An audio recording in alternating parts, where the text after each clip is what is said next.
All right. So my first case is a combined neck shaft patient. Combined neck shaft. It's a 29-year-old MVA with an ipsilateral open pilon. The trauma surgeon, when you talk to him, they say, yeah, she's stable, but we're going to have to take out her spleen. So she's kind of stable-ish, right? It's one of those people. And I said, can I at least wash out and put a frame on the pilon? We'll deal with the femur at a later date if necessary. Since we don't really have it in a format where we can get the audience participation, I'll just fling this at the panelists, Jeff included. So what to do now? They tell you they'd really rather have you not address the femur that night. So what are your options? Fix the neck and the shaft, push on and say, hey, look, I'd really like to get this stabilized in a young patient.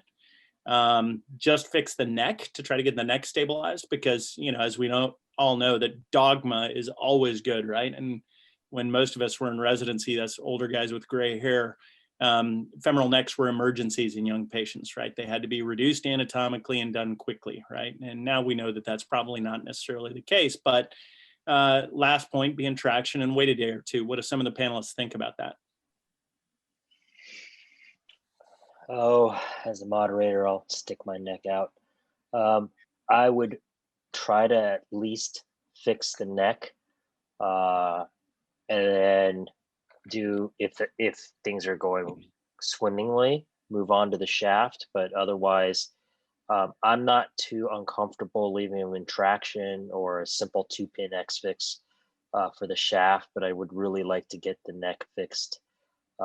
Especially this isn't one of your, like a classic neck shaft fracture is really like a not particularly displaced neck, right?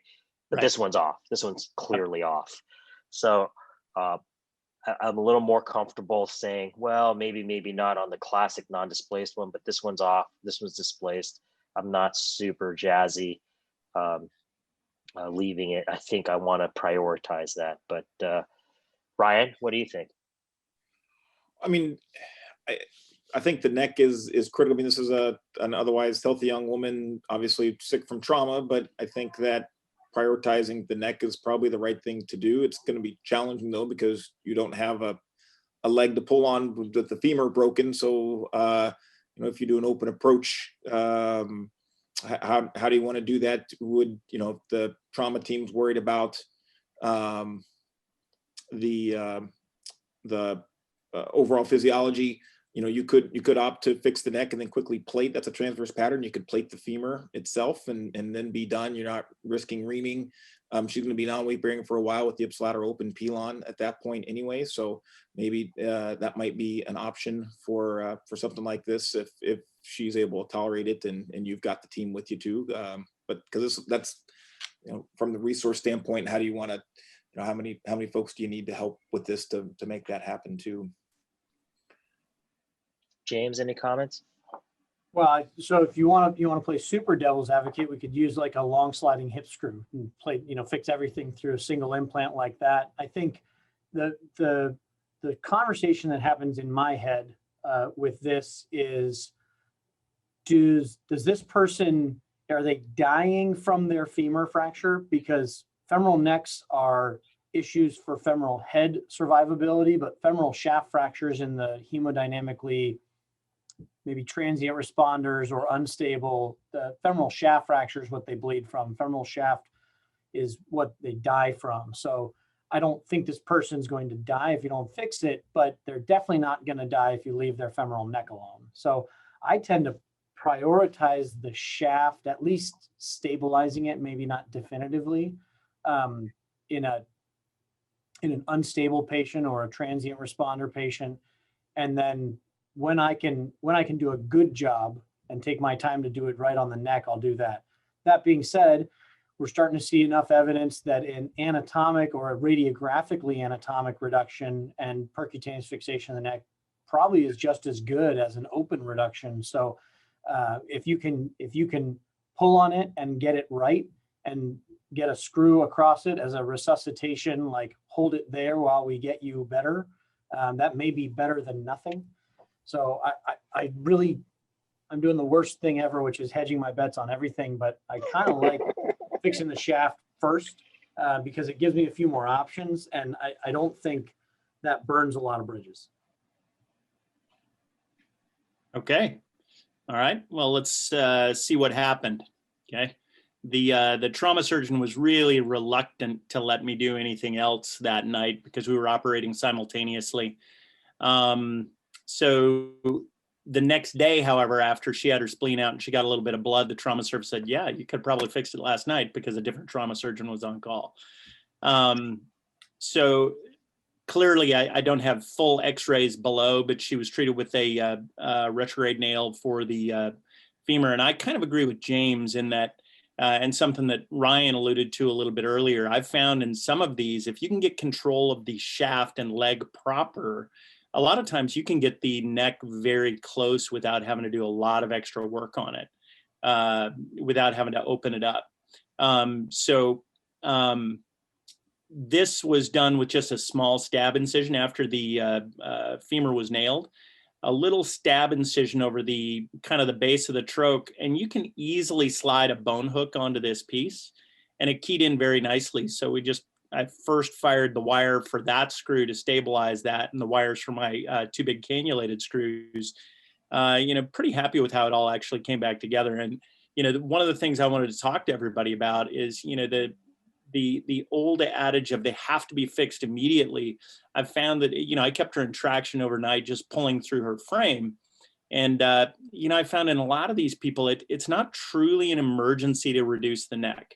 If it's completely off, and hers was pretty bad, but when I put her in a little bit of traction, it lined up very closely.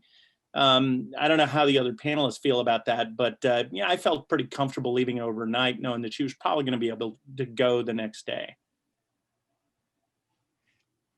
What time did you say the real presentation was? The real presentation was at about 4 p.m. By the time she got her pan scan, everything like that, it was probably about a little bit after 7 by the time we got into the OR. And I have block time every day in the ortho trauma room. So I knew that as long as she stabilized overnight and got some blood, I'd be able to take her the next day. That seems pretty reasonable. I think follow the one thing that, I think the one thing that most of us are kind of finding is a lot of these dogmas over like the talus and the femneck and whatnot, and absolutely getting it done within 6 hours of injury or whatever, superstition you believe in. I don't think a lot of those things are probably holding valid. I do like the Powell screw though. Yeah. Gonna say that.